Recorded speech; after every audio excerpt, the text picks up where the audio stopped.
নমস্কাৰ বন্ধুসকল, জীৱন জনা ইউটিউব চেনেললৈ আপোনালোক সকলোকে স্বাগতম জনাইছোঁ। মই আজি উপস্থিত আছোঁ এখন খেতি পথাৰত। আপোনালোকক দেখাব বিচাৰিছোঁ কিদৰে এই আমাৰ ৰবি শস্য শাক পাচলিৰ খেতি কৰা হয়। গাঁৱৰে 2-3জন যুৱক লগ লাগি সম্পূৰ্ণ জৈৱিক পদ্ধতিৰে কোনো ৰাসায়নিক সাৰ প্ৰয়োগ নকৰাকৈ খেতি কৰিছে।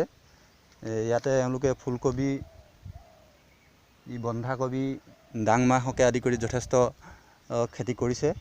কথা হ'ল কি, বৰ্তমান সময়ত সকলো যুৱকেই মাত্ৰ চৰকাৰী চাকৰিৰ পিছে দৌৰি ফুৰা দেখা যায়, কিন্তু তাৰ মাজতে যথেষ্ট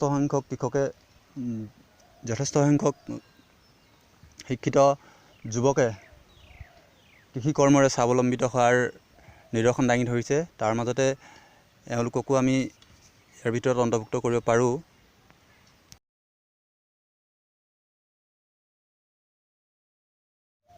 প্ৰিয় জীৱন ঝৰ্ণা পেজৰ দৰ্শক শ্ৰোতা, আপোনালোকে জানেই আপোনালোকৰ মৰম চেনেহৰ সহায়েৰে আমি আগবাঢ়ি যোৱাৰ চেষ্টা কৰিম। সেয়েহে পেজটি লাইক, কমেণ্ট আৰু ছাবস্ক্ৰাইব কৰিব বুলি পুনৰবাৰ আশা ৰাখি আপোনালোক ধন্যবাদ জ্ঞাপন কৰিছোঁ। ধন্যবাদ।